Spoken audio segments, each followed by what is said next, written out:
আমরা যখন খাল খননের উদ্যোগ নিয়েছি, অবশ্যই দখলমুক্ত করারও আমরা প্রচেষ্টা থাকবে।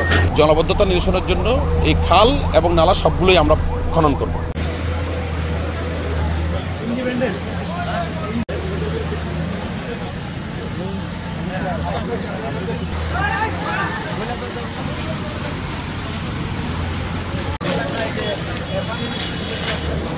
আমাদের গাজীপুর সিটি কর্পোরেশনে মোট খালের সংখ্যা 8টি এবং ছোটোখাটো নালা আছে, কানেক্টিং নালাগুলো।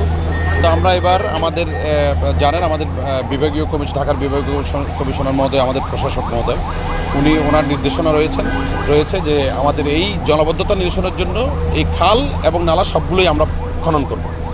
এরই ধারাবাহিকতায় আজকে যে বাইপাসের যে পানি এবং চৌরাস্তার যে পানি, ওটা অপসারণের জন্য আমরা এই বগর খালকেই প্রথম টার্গেট নিয়েছি। এই কাজটা মূলত বাংলাদেশ সেনাবাহিনীর তত্ত্বাবধানে হচ্ছে আমাদের কর্পোরেশনের সহায়তায়।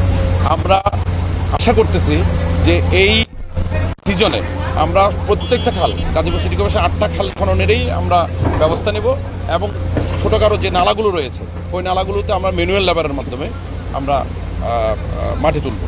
এবং এখানে যে বিষয়টা আমি জনগণের কাছে যে মেসেজটা দিব, যে আপনারা দেখছেন এখানে খাল খনন করতে যেয়ে আপনারা দেখছেন যে কোনো জায়গায় যে প্লাস্টিকের ব্যাগ বা কোনো জায়গায় ব্যাট, তোষক, এই জাতীয় জিনিসগুলো এখানে খালে রয়েছে।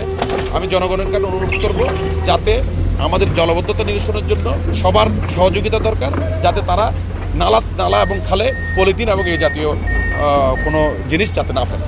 আরেকটি বিষয়, সেটা দেখলাম যে এখানে যে বর্জ্যগুলো রয়েছে সেগুলো হচ্ছে পাশে রাখা হচ্ছে। তো বৃষ্টি হলে এগুলো তো আমার স্থায়ী কোনো সমাধান করবে কিনা? আপনারা সকাল থেকে দেখেছেন কিনা জানেন, ওখানে আমার ট্রাক আছে, কিন্তু আমার ট্রাক আছে। এখানে যে পরিমাণ স্লাস, আসলে ওই পরিমাণ যদি কাজটা করতে চাই আমার অনেকগুলো ট্রাক করতে হবে, এখানে নিয়োজিত করতে হবে। আমরা এই জন্য যে স্লাসগুলো একটু কর্দমাক্ত, ওগুলো আমরা ট্রাকে নিয়ে যাচ্ছি। আর যেগুলোর সাথে যে ইট আছে, পাথর আছে, বালু আছে, অর্থাৎ যেগুলো চুইয়ে পড়ার সম্ভাবনা নেই, ওগুলো আমরা মাটিতে এখানে রাখছি, উপরে রাখছি। তারপরও আমরা যখন এগুলো শুকিয়ে যাবে তখন আমরা পেলোডার এবং ডাম ট্রাকের মাধ্যমে এই মাটিগুলো অপসারণ করব। পাশে রাখবো না, মোটামুটি সব মাটিই অপসারণ করবো।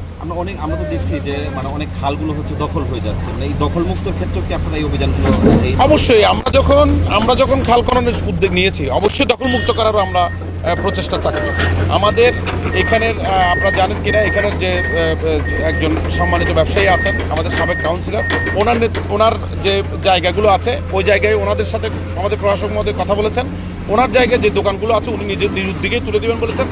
আর যদি যারা দখল করে আছেন, আমি এখানে কারো দেখব না, আমরা উচ্ছেদ করে দেব, এটাই আমাদের সিদ্ধান্ত।